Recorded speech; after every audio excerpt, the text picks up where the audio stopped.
Hello there, kia ora. Hey, bit of a heads up on this one, okay? It's a bit of a balancing act video. It covers topics that algorithms actually don't like very much, unless you're on Twitter, and some people, like the ones that you find in the darkest corners of Twitter, will feel targeted by them personally, which says a lot about them. But the topics can also be triggering for some people. It's a topic with a lot of nuance that I'm deliberately avoiding because that nuance can actually be used by terrible people to do awful things. So this is a broad strokes video on a complicated topic that ties back into media theory. And I wanted to make sure that you are aware of that before watching the video. Okay, so you might have heard me talk about the ways that media can set agendas and conversations, steer the way the public perceives an issue or a person, and how it choosing who to platform and how it does that, whose perspective it showcases, can actually shape the outcomes of things like elections. But did you know that there is an even darker side to this which made news this week, that high-ranking politicians within the current government are making worse? Now, you may have seen this story recently about name suppression for a Hawke's Bay-based extremist. Now, the person has pled guilty to 13 charges related to indecent communications, objectionable material, and threatening to commit a mass stabbing attack. And the judge was willing to end name suppression, but the individual appealed, so suppression legally continues until that process is exhausted. But the tail end of that article dives into a really fascinating data point. The police are now saying that more than half of the reports that they receive on violent extremism is directly related to white supremacists. And even more concerning is that we're an outlier in this. Few other countries have this significant a proportion of reports related to what is technically termed identity-motivated violent extremism. But the police were very clear in this report. White supremacy is what they called it. Okay, now this is where things are going to get a little bit more complicated. Because here in Aotearoa, the factors which can lead to this kind of radicalization, they are really mixed and really nuanced. Mainstream media, for example, is meant to balance reporting news and trying not to give a megaphone to extremist ideas. But that's not easy when the leaders of the coalition parties start spouting anti-migrant and anti-minority rhetoric. Both siding their conversation can give a false balance which legitimizes their views for many, but the reality is most people are going to find racist comments of any sort abhorrent. But there's still comments being made by the highest elected representatives in the country, but they're harmful, and even that in a way is newsworthy. But this can lead to an erosion of trust in mainstream media, and we've been seeing that happen over the last several years, and that drives audiences to fringe media outlets. Reality Check Radio, for example, has, just this month, already platformed an admitted, known white supremacist neo-Nazi, again, after platforming them back in 2024. And research in 2024 shows a clear pipeline from COVID-19 conspiracies to racist white supremacist ideologies on Telegram channels. Not much data after that though, because this government shut down funding for a lot of those research places. A large number of conspiracy theories as well also have their origins in racist rhetoric and are a way to sanitize extremist views. Voices for Freedom's Council Watch, for example, that was set up to, in their words, build support structures for like-minded candidates to run in last year's local body elections. They regularly post blatant anti-Māori content. There's calls to violent reactions to what they call the Māorification of the country, and a huge number of those people connected to Voices for Freedom and Council Watch, they're now paid up members of New Zealand First, going to their events and setting their policy shapes. So they have a lot of power, which the other parties in the coalition then cannibalize because they have essentially the same voter base.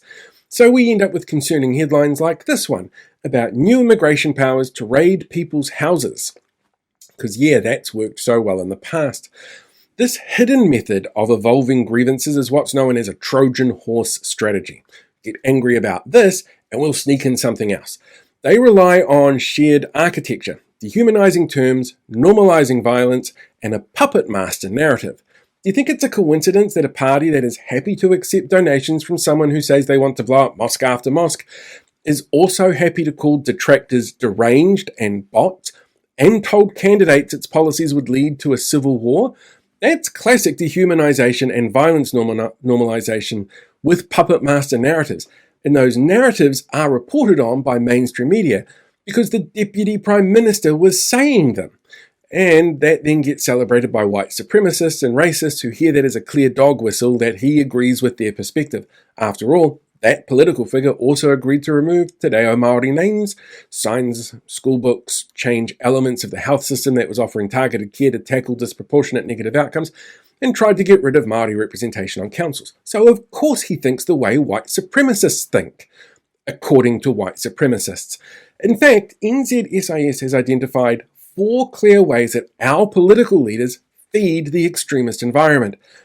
People who are given media coverage by dint of being politicians in their leadership roles. Okay, they provide validation, vocabulary, and targets for fringe groups without ever directly calling for violence because that would be way too hard to explain, not like Snapchatting teenagers while your party president is fighting charges of being a pedophile. The language that we see where politicians create a sense of separatism or apartheid for steps to create equitable outcomes for a group, ensure treaty-enshrined rights are met, or more inclusive ways of communicating, that launders extremist narratives. On Telegram, these terms are used explicitly to say people are being oppressed because of how white they are. There's attacks on institutions and elite, like activist judges or woke bureaucracy because of DEI, which feeds directly into sovereign citizen belief models that the government has no real authority. This was cited by the NZSIS as a major driver for mixed, unclear, and unstable ideologies, or MUU, which is what they call the fastest growing threat to New Zealand's security. And there's a pushing of the one rule for all and great replacement lines, which kind of act as a bridge to more extreme views. In fact, it's a catch cry of white supremacists to argue that the Great Replacement, where migrants and minorities are erasing white culture, that creates a kind of siege mentality in white people. And there's dehumanization being normalized, where we've seen extremists pushing culture war framing use on the rainbow community, for example, or people who use Te Reo Māori, immigrant communities. There's a National Party electorate MP who has argued this in the House this term. And the NZSIS say that this is the first step to watch out for in radicalisation of dangerous extremist views because, well, treating people as things is clearly the first step towards evil. And just this week, with the announcement of move-on orders, there's already dehumanising language going on regarding those impacted by this decision that feeds into white supremacist narratives. In fact, the MP who initially drafted the move-on order bill was the one in the House earlier this year talking about how he was celebrating the end of co-governance and making sure people knew who was in charge and that it wasn't Māori. And that's not a coincidence either. So what can we do to try and bring the temperature down a bit? Well, start by looking at the language being used and ask yourself if it's been used for a reason. Is there a reason this politician or this media outlet is using a them versus us framing in this case? Is there a reason that candidate is talking about apartheid and separatism or an elite takeover that makes sense contextually? Or is it being used to create an enemy label for someone? Don't hate watch or doom scroll. The algorithms love that shit and they don't give a shit for the reason that you're engaging. They just want the engagement. So don't comment, don't share to complain. In fact, if you find something that is clearly racist, then report it immediately. And if you have a local MP on a platform known to amplify the issues mentioned, then let them know how you feel about their involvement in an amplification tool for extremist views. And this is known as strategic disengagement. Look at what's known as the he aranga aki. Don't belittle, treat everybody with respect, and be direct approach if you have to engage with people. And try to brush up on media literacy. Look at the context of a media clip before sharing it. Are there multiple sources that back up the story? There's whole AstroTurf groups with mysterious funding tied to the Atlas network that deliberately push lines that unmitigated open speech is more important than stopping the ways people become radicalized. Media literacy can help counter that to a degree. And if you're seriously concerned about someone's actions, changes in behaviors and views that are othering people, then reach out to the police.